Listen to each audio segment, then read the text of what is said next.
الله وبركاته. الحمد لله نحمده ونستعينه ونستغفره ونعوذ بالله من شرور أنفسنا ومن سيئات أعمالنا. من يهده الله فلا مضل له ومن يضلل فلا هادي له. أشهد أن لا إله إلا الله وحده لا شريك له وأشهد أن محمدا عبده ورسوله. وبعد, kita melanjutkan cara agar kita selalu istiqamah. Syarah beliau dari doa Nabi, ya muqallibal qulub tsabbit qalbi ala din. Agar selalu berada dalam agama Allah, istiqomah dalam ketaatan, beliau memberikan beberapa cara. Yang pertama sudah menolong agama Allah, kemudian berinfak fi sabilillah, kemudian terus berdoa, jangan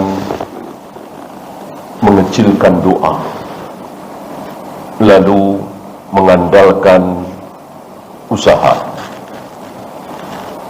Mentang-mentang cerdas, mentang-mentang tekun, ulet, lalu merasa bahwa dirinya pasti akan istiqomah. Ini tidak boleh. Harus disertai dengan doa. Kemudian fi'lul ma'muri wa tarkul mahdur, senantiasa melaksanakan perintah, tentu yang wajib dulu, dan menjauhi larangan yang haram dulu. Ada larangan-larangan yang tidak haram, akan lebih baik kita tinggalkan juga. Tapi yang pertama, larangan yang haram. Kemudian mentadaburi ayat-ayat Al-Quran. Jangan sampai kita membaca Al-Quran setiap hari, setiap saat, tidak tahu apa-apa tentang artinya. Tadaburi. Apa itu iyyaka na'budu wa iyyaka nasta'in? Tadaburi. Ya. Apa itu Maliki Yaumiddin? Tadaburi. Kemudian at-ta'assi bis-solihina wad-du'ati sabiqin, mencontoh orang-orang saleh terdahulu, para da'i, para nabi, para rasul, para mujahid yang diceritakan oleh Allah dan Rasulnya. Adapun yang tidak diceritakan oleh Allah dan Rasulnya hanya ada di perjanjian lama, perjanjian baru, tidak perlu kita pegang. Dan itu banyak sekali kisahnya dan menarik. Ceritanya menarik-menarik. Tapi karena bukan dari Allah dan Rasulnya, ya sudah, tidak usah kita pegang. Bahkan kita tidak tahu, tidak apa-apa. Ya. Kita tidak butuh dengan perjanjian lama, perjanjian baru, kita tidak butuh. Yang kita butuhkan hanya Al-Quran dan Sunnah yang sahihah tentunya. Kemudian beliau memberikan contoh bagaimana Khabbab bin Arad, seorang budak kini yang hampir setiap hari disiksa, dicaci maki, dihujat oleh tuannya karena masuk Islam. Khabbab bin Arad mewakili budak-budak yang lain yang masuk Islam. Ada Ammar bin Yasir, ada Yasir, ada Sumayyah, ada Bilal. Hampir mereka semua terus disiksa oleh tuan karena masuk Islam. Maka Khabbab bin Arad datang kepada Nabi alaihi salatu wassalam. Waktu itu Nabi sedang berbantalkan burdah beliau di bawah naungan Ka'bah, mungkin sore ya, mungkin sore atau waktu duha, naungan Ka'bah itu agak memanjang. Di naungan Ka'bah itu Rasulullah tiduran berbantalkan burdah beliau, seolah-olah sedang nyantai begitu. Ya. Didatangi oleh Khabbab bin Arat, ya Rasulullah, ala tad'u lana, ala tastansiru lana.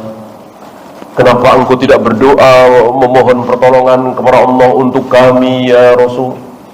Kami disiksa, kami dicaci, kami dihujat gara-gara kami mengikuti agama engkau ya Rasul. Kenapa engkau tidak memohon pertolongan kepada Allah?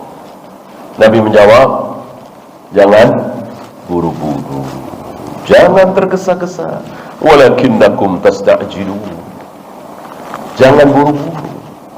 Lalu Nabi menceritakan bagaimana dulu ada orang gara-gara masuk Islam maka dikubur badannya, hanya terlihat kepalanya, lalu kepalanya digergaji, belah jadi dua.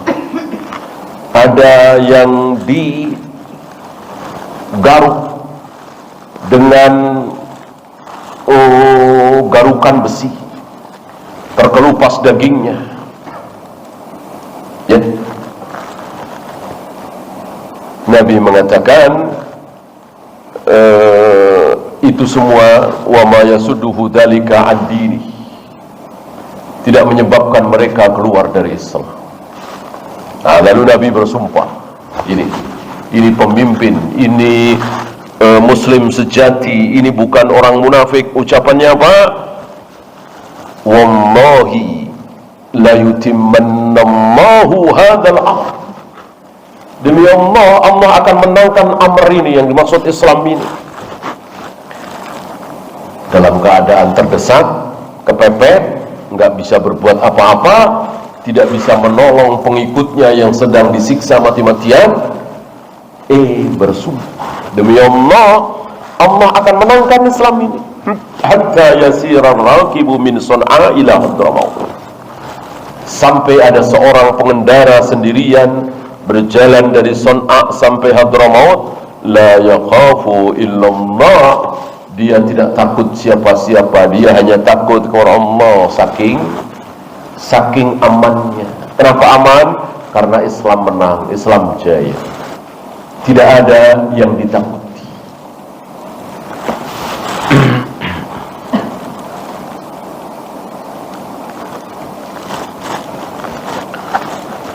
Jangan kalian tergesa-gesa. Nah itu kira-kira ya. Jadi ketika kita merasa bahwa berat, kita disuruh mengingat-ingat bagaimana orang-orang terdahulu, termasuk Nabi alaihi salatu wassalam. Kemarin kita bahas, ketika beliau tersinggung, marah, dibilang tidak adil, tersinggung beliau. Hatta ka'annahu kasarf, kata Ibnu Mas'ud, sampai seolah-olah wajah Nabi itu memerah seperti pakaian yang dicelup, saking marahnya, tersinggung. Dibilang tidak adil. Buru-buru Nabi mengingat Nabi Musa alaihi salatu wassalam. Rahimallahu Musa qad udiya bi aktsara min hadza fasabar. Semoga Allah merahmati Nabi Musa. Nabi Musa disakiti lebih sakit dari aku ini, tapi Nabi Musa sabar. Aku belum ada apa-apanya, kira-kira begitu. Merendah beliau di hadapan Nabi Musa alaihi salatu wassalam. Padahal jelas beliau jauh lebih mulia dari Nabi Musa alaihi salatu wassalam. Kemudian hubbullahi wa hubbu rasulih, mencintai Allah dan Rasulnya. Mencintai Allah dan Rasulnya. Dan ini sekali lagi tidak ada nomor satu, tidak ada nomor dua. Nomor satu mencintai Allah, nomor dua mencintai Rasulullah. Salah. Kita bela Allah dulu, setelah bela Allah baru bela Rasulullah. Salah. pertama kita taati Allah dulu, setelah itu kita taati Rasulullah. Salah. Kenapa? Karena taat kepada Allah dan Rasulnya, cinta kepada Allah dan Rasulnya, membela Allah dan Rasulnya, tidak ada nomor satu, tidak ada nomor dua. Sama persis. Sama persis. Artinya ketika kita taat kepada Allah, otomatis taat kepada Rasulullah. Ketika kita cinta kepada Rasulullah, otomatis kita cinta kepada Allah. Tidak ada nomor satu, tidak ada nomor dua.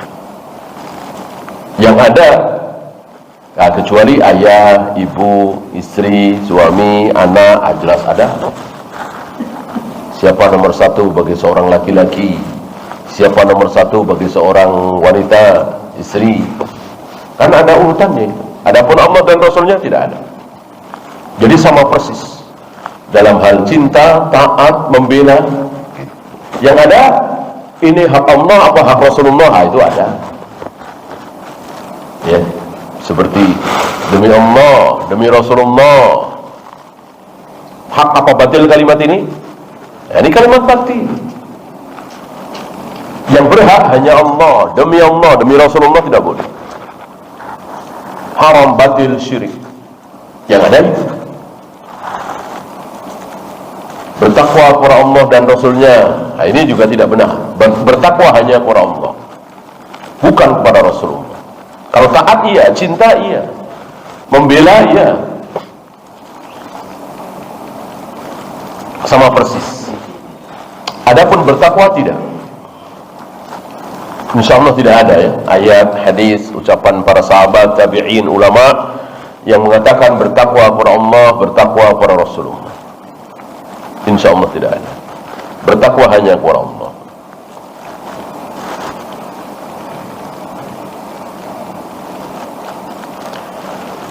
Kemudian al-hubbu fillahi wal bughdu fillah. Cinta karena Allah, benci karena Allah.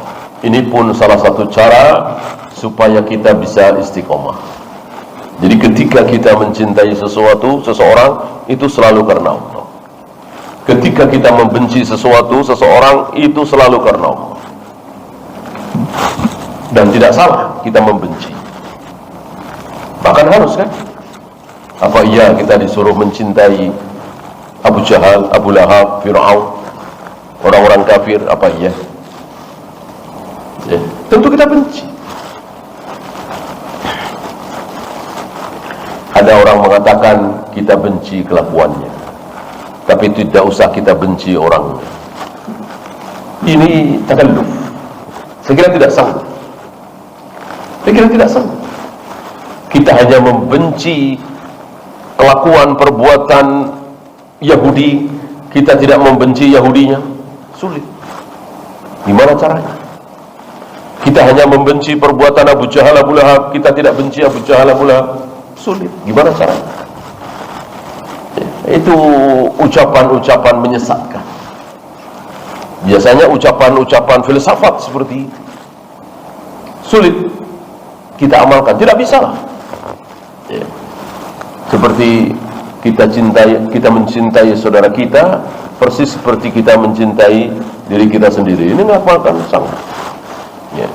Dan itu terjemahan dari hadis yang salah. Hadisnya benar, terjemahnya salah. Ya.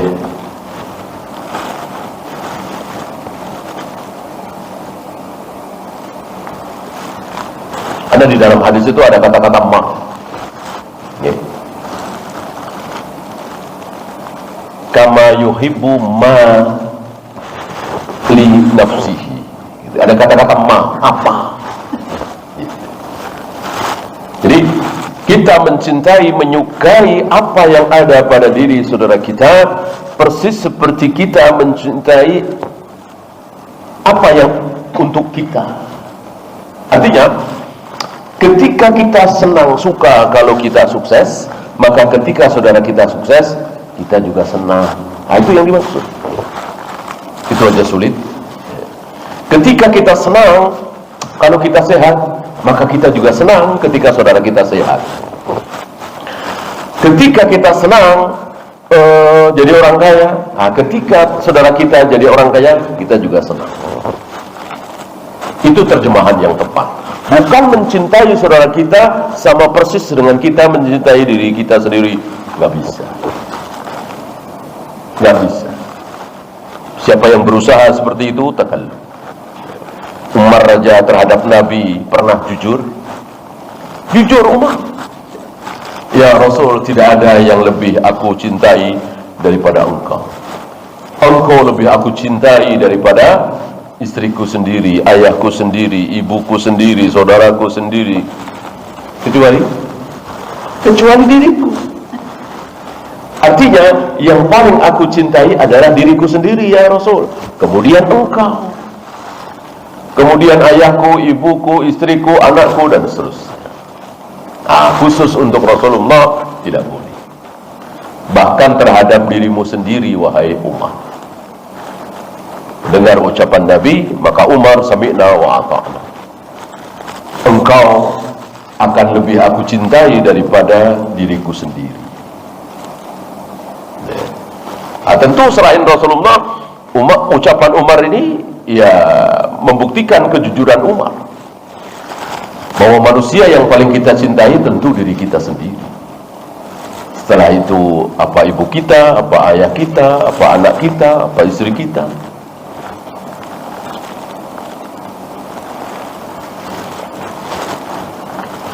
Kemudian karahiyatul kufri wal 'audatu ilaih,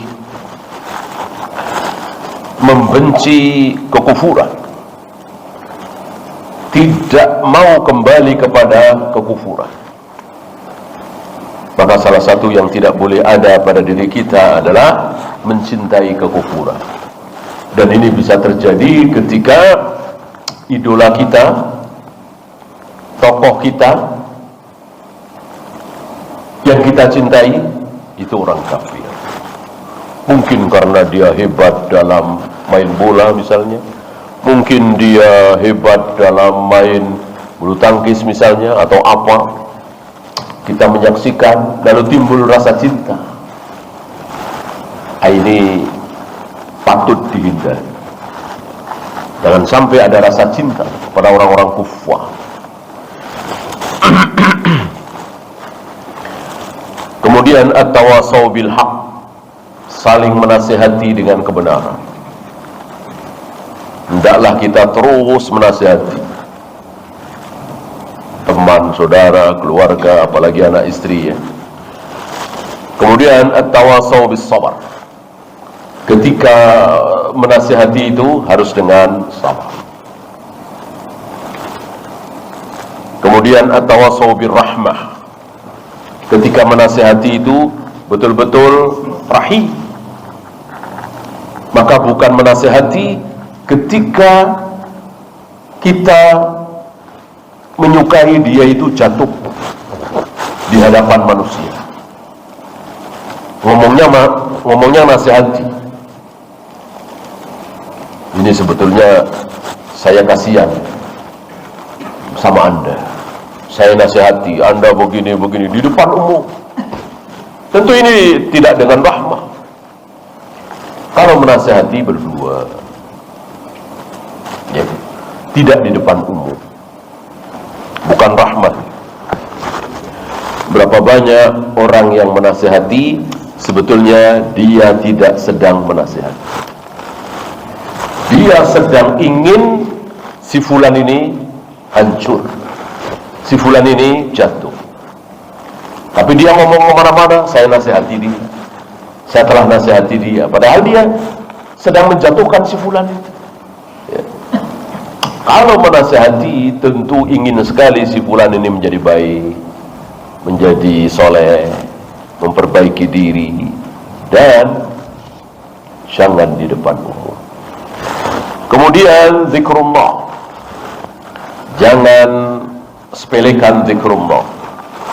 Ada zikir sebelum tidur, bangun tidur. Ada zikir pagi, zikir petang. Ada ucapan-ucapan zikir ketika turun hujan, keluar rumah, masuk rumah. Ini banyak sekali dicontohkan oleh Nabi alaihi salatu wassalam. Jangan disepelekan. Ini salah satu di antara sekian hal yang bisa membuat kita istiqomah, insyaallah.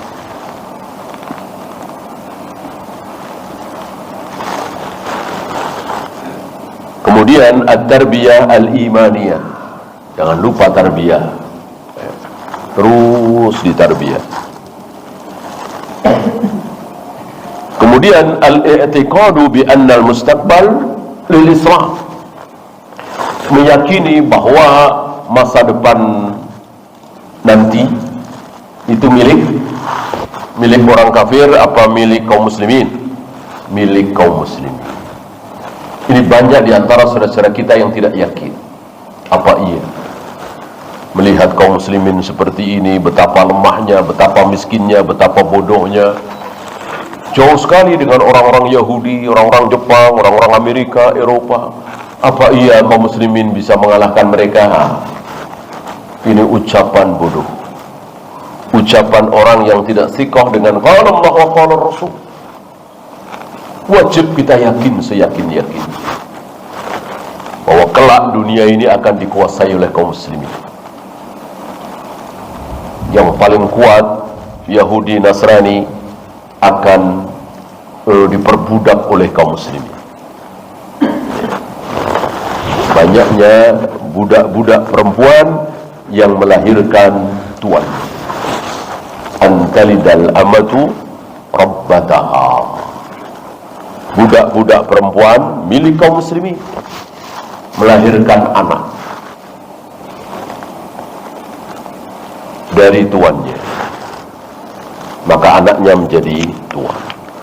Dan banyak sekali dalil-dalil yang wajib kita imani bahwa kelak kaum muslimin akan mendapatkan kejayaan. Bahkan lebih dari itu, luar biasa kesejahteraan kaum muslimin di zaman Nabi Isa dan Imam Mahdi, ketika Dajjal sudah terbunuh. Bagaimana termasuk ketika Ya'juj Ma'juj sudah dibinasakan oleh Allah. Kalau Dajjal dibunuh oleh Nabi Isa, adapun Ya'juj Ma'juj tidak. Nabi Isa tidak sanggup.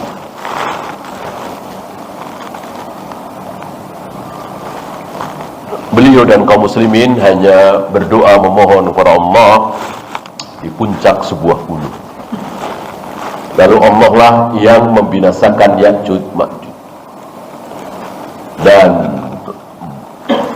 bangkainya yang memenuhi bumi itu dibawa oleh burung-burung, dibawa ke satu tempat yang hanya Allah yang tahu tempat itu di mana. Nah, setelah itu apa yang terjadi?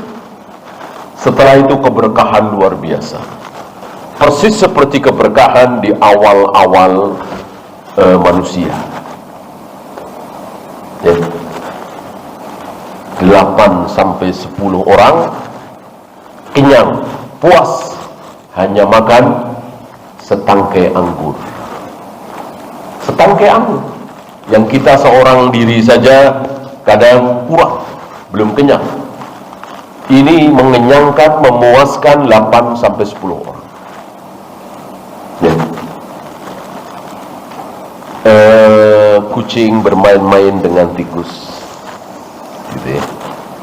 Gadis kecil bermain-main dengan singa, harimau. Saking berkahnya, ya. Itu akan terjadi di akhir zaman. Ya, kita lanjutkan hadis 1490. Wa an Abi Darda radhiyallahu anhu qala Rasulullah sallallahu alaihi wasallam. Dari Abu Darda bahwa Rasulullah sallallahu alaihi wasallam bersabda, "Kana min du'ai Dawud." Salah satu doa Nabi Daud, ucapan Nabi ya.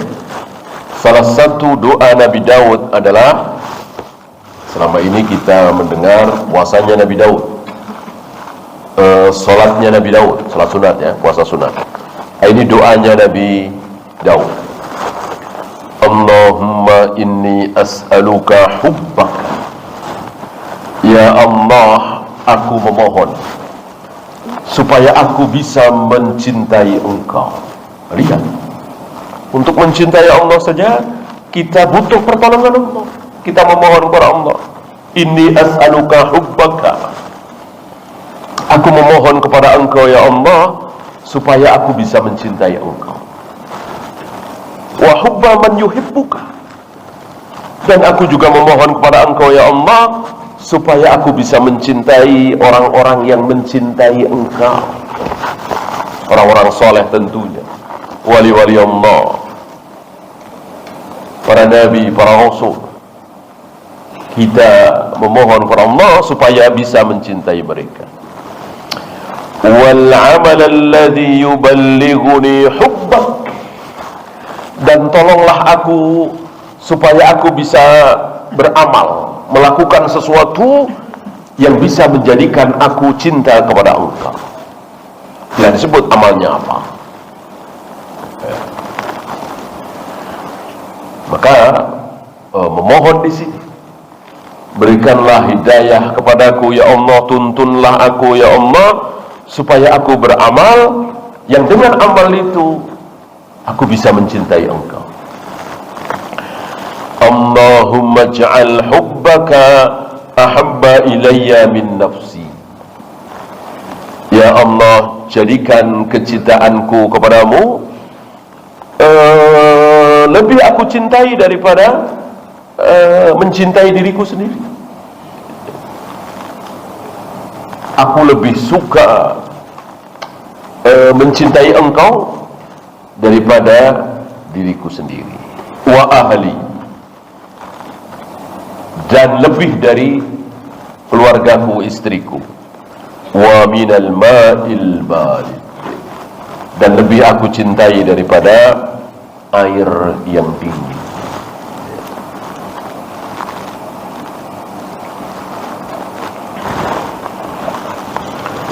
Rawahu Tirmidzi wa qala haditsun hasan. Imam Nawawi mengatakan bahwa hadis ini riwayat Imam At-Tirmidzi, dan hadis ini kata Imam Nawawi hasan. Tapi kata Syekh Salim, hadis ini dhaif. Hadis ini dhaif. Dikeluarkan oleh At-Tirmidzi, Imam Hakim, Ibnu Asakir, dan seterusnya. Tapi ala ragmi min dhafil hadis fa innahu afada ma'anin dallat 'alaiha ahaditsun sahihatun. Walaupun secara sanad hadis ini dhaif, tapi banyak hadis-hadis sahih yang semakna dengan hadis itu.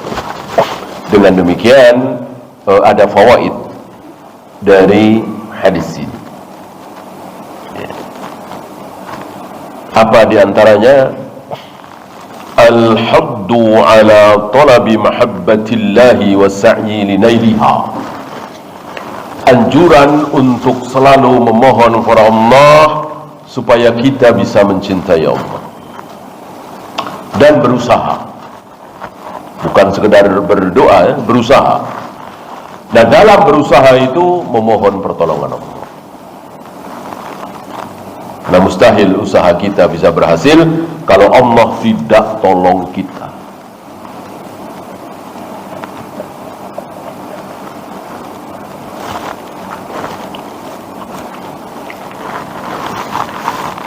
Seandainya Allah tidak tolong Salman Al-Farisi, maka tidak mungkin beliau bisa masuk Islam.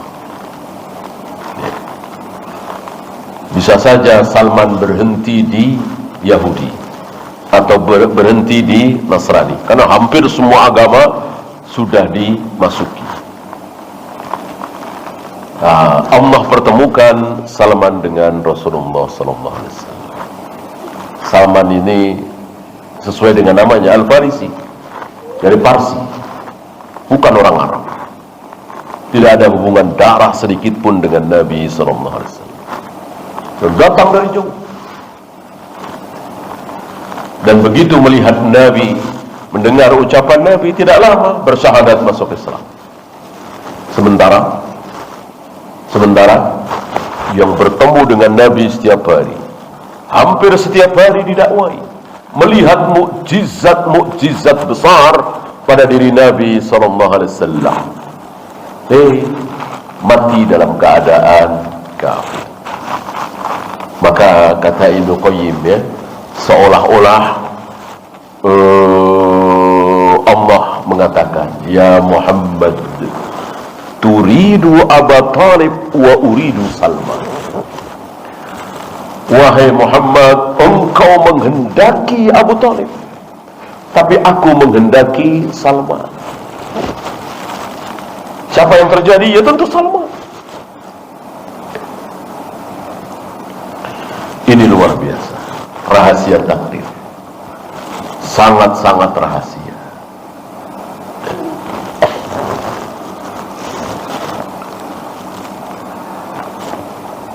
Yang didakwai oleh Nabi setiap hari, melihat seluruh mukjizat yang ada pada diri Nabi, tidak bergeming untuk baca syahadat. Begitu melihat wajah Nabi, sekedar melihat wajah Nabi, mendengar ucapan Nabi, nggak lama langsung masuk Islam.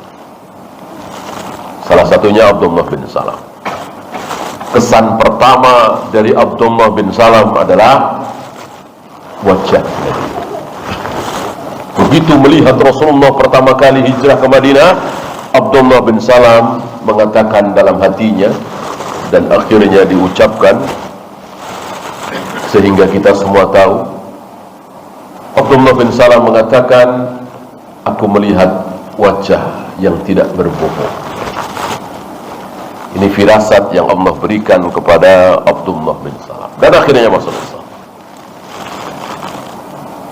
Dan sedikit sekali pendeta Yahudi yang masuk Islam, sangat sedikit sekali. Ini salah satunya, Abdullah bin Salam.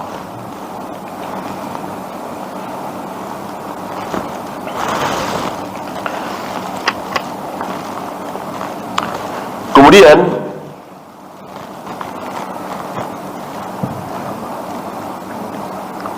az-zuhdu fid dunya, zuhud ini termasuk bagian dari fawaid tadi, ya.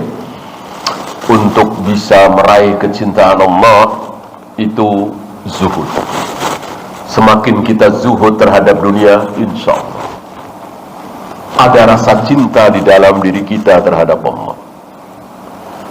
Kalau kita serakah, rakus, yang halal, yang haram, yang syubhat, semuanya diambil, sulit untuk mendapatkan rasa cinta kepada Allah.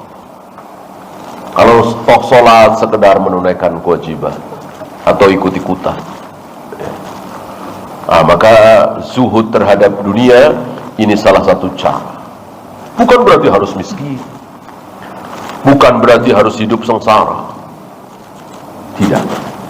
Walaupun kaya raya seperti Nabi Sulaiman, seperti Utsman, seperti Abu Bakar, apa iya kita berani mengatakan Utsman, Abu Bakar, Nabi Sulaiman tidak zuhud? Tentu kita tidak berani.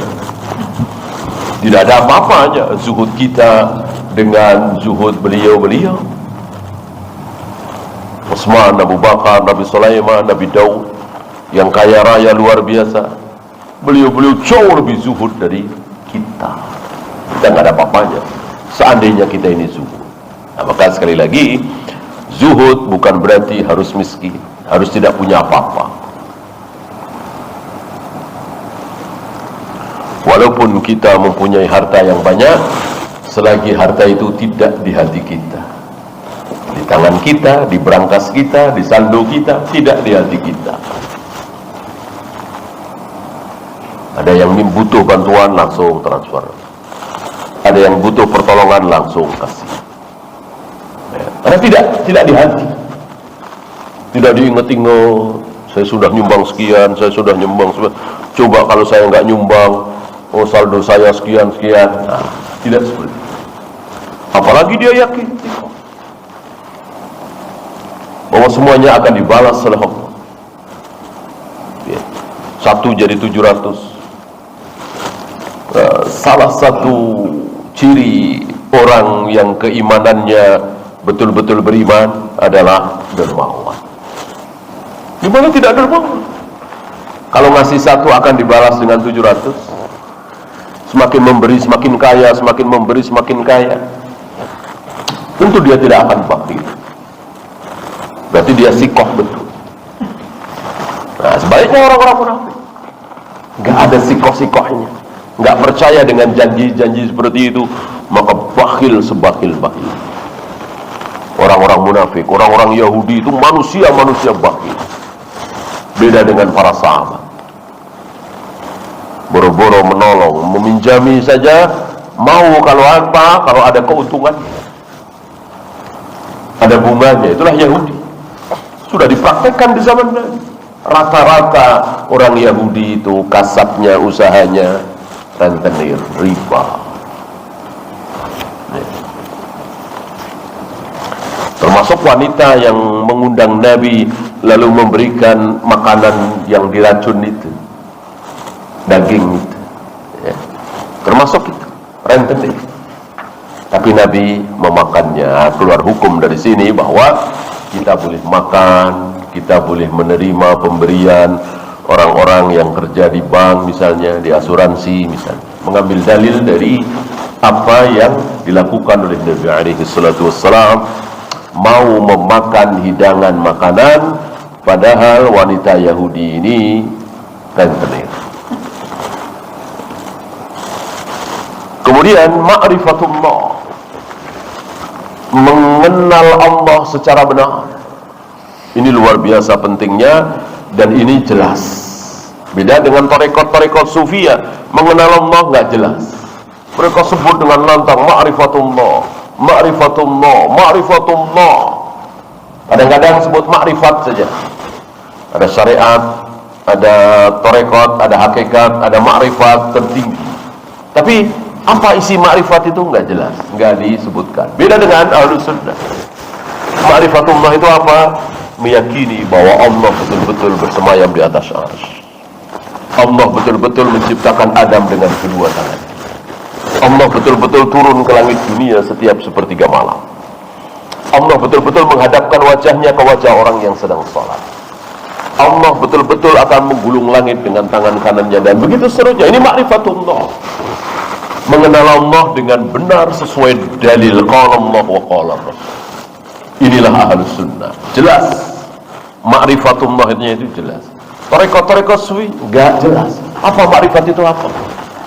Enggak jelas, muter-muter ke sana kemari. Berbeda dengan Ahlus Sunnah, tidak keluar dari dalil. Itu semua kan dalil semua. Allah menciptakan Adam dengan kedua tangannya, Allah turun ke langit dunia setiap sepertiga malam. Ini semuanya adalah dalil. Ada di ayat, ada di hadis. Ya.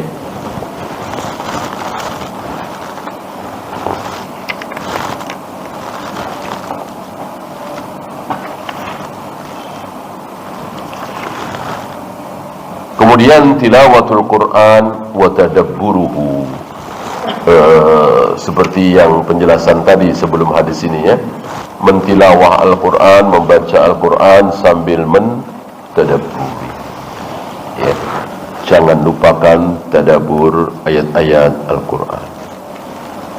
Jangan kita habiskan waktu sekedar membaca tanpa tadabbur.